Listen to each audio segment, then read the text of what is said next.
Hi, this is Daniela Wolf with Bestie Life, the podcast, and this is your community to support you through the little and not so little events that make up your day-to-day life. From the I've got this moments to the I just can't moments. We are here to empower all women to find and develop the skills they need to find peace, balance, and the bliss in their busy. Through solo episodes as well as interviews with amazing women who share their journey and their story and how it works for you.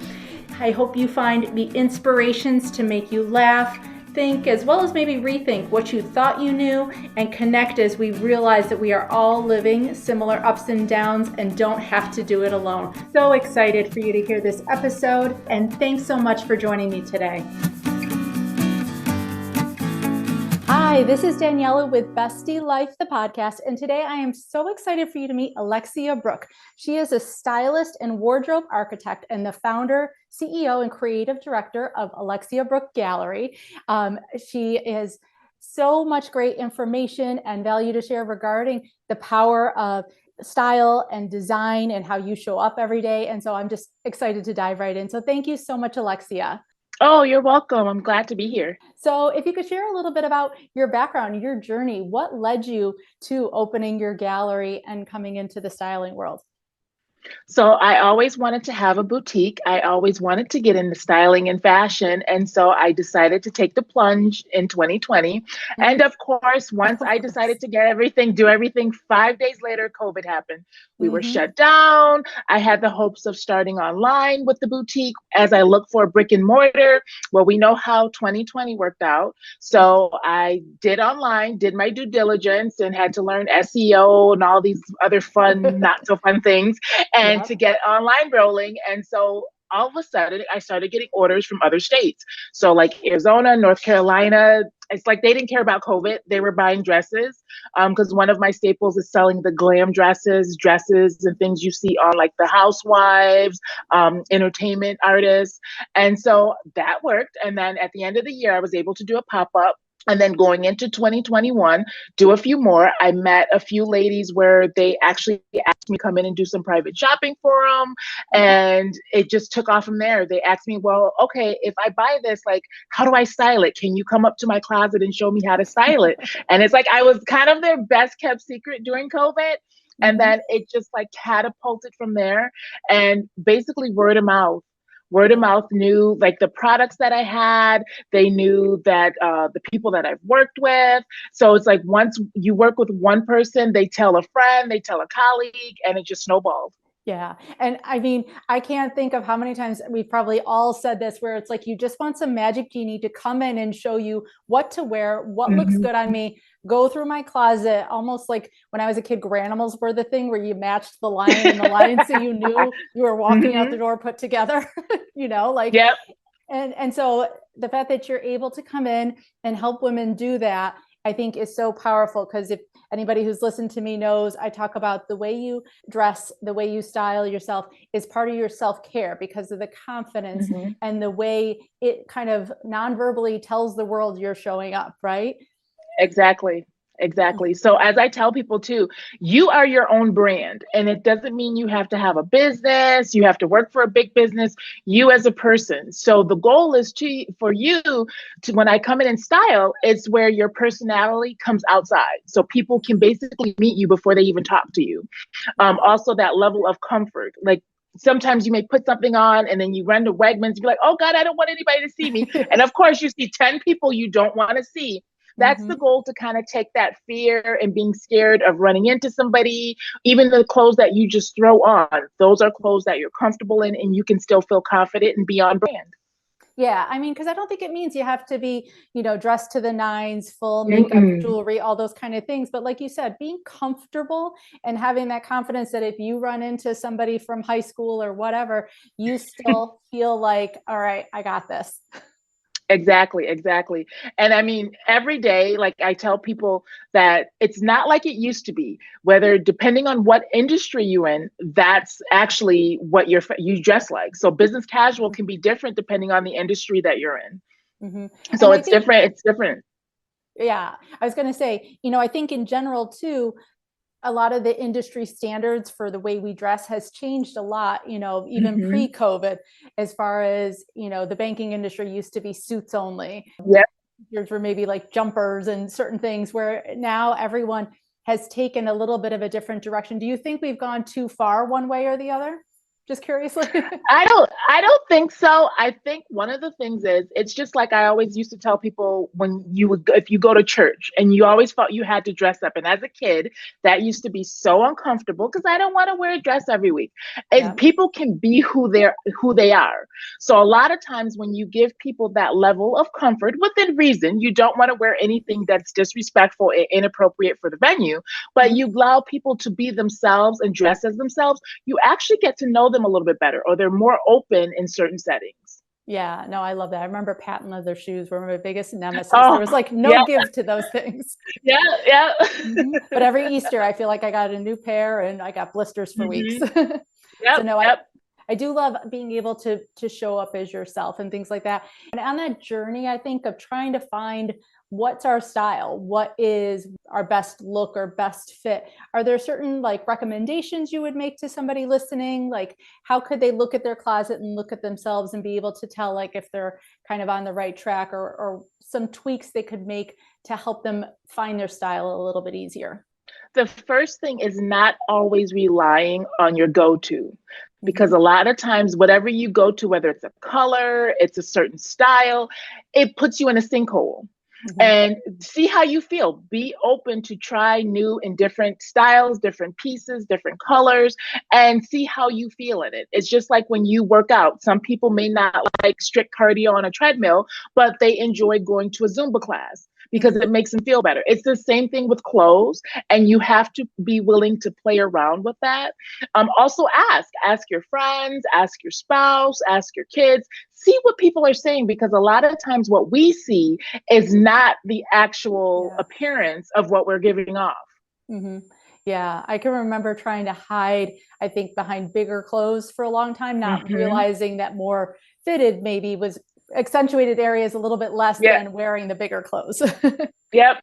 So a lot of times what we fall into, what we're trying to hide, like you said, it's accentuating it. And it's also hiding those best qualities about us. And then we still don't feel that great. So what's the harm in trying something a little different? And just pay attention to the compliments. Be open to the compliments. You may not like it because we see ourselves differently than the world sees us. And so a lot of times when people give you that compliment and you feel some sort of way, you don't know how to receive it. So that's actually very good feedback. So you got to be open to that. Yeah. Any tips too on receiving compliments? Because I think that's an area sometimes as women, maybe we're not always comfortable. We either try and deflect it or, just don't know how to respond. What would be some of your tips for that? One of the biggest things, when someone gives you a compliment, usually people do not go out of their way to be rude to you. They won't just say anything about it. But people who go out of their way, like I'll tell a woman, I'll go in tops and say, oh my gosh, I love that blazer. That color looks great on you. Take a deep breath. If it's hard for you to receive those compliments, take a deep breath and just say thank you. Thank you. When you come back another way, oh no, girl, I usually don't wear this color or whatever, it doesn't absorb. So even if you don't catch it in that moment, you'll catch it later. Just take a deep breath and just politely say thank you.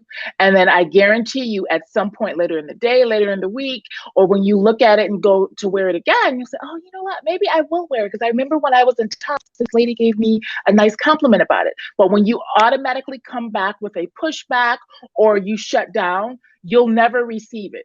It'll never come back into your head. You'll know, I'm getting rid of this blazer. I never want to wear this again because you didn't receive the compliment. So just take a deep breath and say thank you. Yeah. And I love that you do that. And I love doing that as well for other women, because I know when I've had it done to me and someone compliments something, especially a stranger, it lightens up your whole day. And to be able to share that gift of noticing, because someone could have had a totally rough day, feel like nobody appreciates them, and to just be like, oh my God, those shoes are fantastic. You've just made that day. And I love that it's such a simple way for us to support each other, prop each other up, and give back. Exactly, exactly. And then I just love seeing the smiles on women's faces. A lot of the women that I work with, they end up being open. Oh, Alexia, I trust you. And then I always hear them, you know what? I would have never picked this for myself. I love Yeah. this. I look great in this. Or, that part of the figure that they know may never knew existed, or they thought they needed to hide. Oh, well, this is Mhm. very flattering on me. And that's what I'm saying. A lot of times the way you see yourself is not the way the world sees yourself. And unfortunately, you can put yourself in a sinkhole by relying on what you think is that comfort zone. And the Yeah. comfort zone a lot of times can be deadly in the aspect of putting your best foot forward. Yeah. Well, in general, when it comes to a lot of the self-care practices, that mindset piece, undoing that negative self-talk in Hmm. our head, those things we've always told ourselves, even some of those, what are they, old wives' tale, like you can't wear white after Labor Day, or all those kind of things. Yeah. Undoing that conversation is probably a big part of the Hmm. process, and having you there to validate them can be very helpful. Mm-hmm. So, Exactly. And I had a client recently.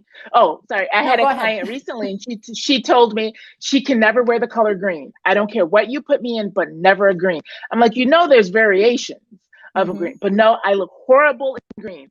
Actually, she fell in love with this more of a yellowish green, like a citron type color. It looks amazing on it. She's like, I would have never thought I could wear this. So don't knock it before you try it, because you'll be surprised. And there's different variations of things. Right. Now, when it comes to trends, I think that can be a tough area sometimes, whether Hmm. it's, based on our age or trying to copy somebody who's built completely different than us and things like that. It's hard to follow all the trends, but what would you say could be some kind of key points to take away when it comes to that? So one of the things I focus on with clients, I always focus on staple pieces, and Mm, then we can implement a few trends. I always say, like, give me a couple influencers, celebrities, or something where you love their style and you would love to be able to implement that. Doesn't mm, matter what size you are, what height you are, just show it to me. We can take inspirations from it. The goal is never to copy someone, but you can put little inspirations of that in your wardrobe. The mm. one thing about trends, they fade away. They fade away very quickly. So it's important to understand what staples and what are pieces that you can consistently rotate. And trends are something you can consistently rotate out of your wardrobe. Yeah, I think a lot of people too. I keep seeing TikToks like, their shoes from the 90s are coming back, Yeah. It's like if you just hung on to them, you'd be right on Yep. point by now. Hmm. Yeah. It's like one of the things even 2 years ago, my mom was like, oh my gosh, we had those in the 70s. I should have kept them. Like, oh my God. I was like, who's wearing these now? Yeah. The things come back, but however, when it's trendy like that, you don't want to focus your entire wardrobe for that season or for that year, because by next year or even later in that year, it's not going to be in fashion. So I show you how to shop and keep staples, and then add little inspirations of the trends that's going on. Yeah. Would you say staples are primarily like those blacks, whites, grays that things gravitate for, or are there any bold statements you would also say are staples? It could be, and so I don't look at it in colors. Staples are usually something like a good coat, a good blazer, certain types of slacks, even certain dresses. So it's not necessarily a color, it's the quality and the type of garment Okay. that can be a staple. So for instance, if I say, oh, you know what, Daniela, you should shop this blazer. This is a staple piece. You can incorporate that from years to come. You probably would never get rid of this, but then I'll show you how to incorporate little trends when it comes to the Mhm. top underneath, or maybe the accessories or the Right. pants. Yeah. So staples usually for me are the garment and the quality of a garment. And one of the biggest things right now is sustainability. So Yeah. anything that's sustainable that you can wash where you don't necessarily have to get dry cleaned, and that can give you some longevity, that's also a staple. Okay. I know I've been firing questions because I just love finding out about all these things, Sometimes it's like I find out more from my daughter, like there's just so many different sources of this information, and to try and stay current Hmm. with it, it's definitely, you got to do some research, you got to get a little information. And so how do you take care of yourself? Like how do you find ways and times to give back to you? Because I know even in the helping profession, it's like we give so much to other people. Oh yeah. But we got to remember to turn it back on us as well. So how do you take care of yourself, Alexzia? So one of the things that, and it was hard because it's like it all came so fast, but I love taking a spa day. So I'll take a day once a month and go to the spa, whether it's getting my nails done, getting a massage, doing something of that nature. The past couple of weeks, I've kind of been implementing on Sundays, I detach from my phone. So I'm not answering any business emails. I'm not answering any messages on Instagram or other social media. I'm kind of doing me and relaxing. I've been getting more into working out first thing in the morning. So pre-COVID, I had a whole system. We know how COVID went. And getting back into that the last few months has really helped. But yeah, just taking that little time, even if it's one day, if it's a couple hours a week, just taking that out for myself, that's been a lot of good self-care for me. Yeah. And then another area that I always like to include in with self-care is gratitude, because I think that gets overlooked when it comes to how it makes us feel, how it recharges us. And so what would you say are some of the top 2 or 3 things you're most grateful for? Well, one of the top things recently is just my clients and a lot of the different women that I've interacted with. I'm so grateful in the aspect because they have told so many people about me.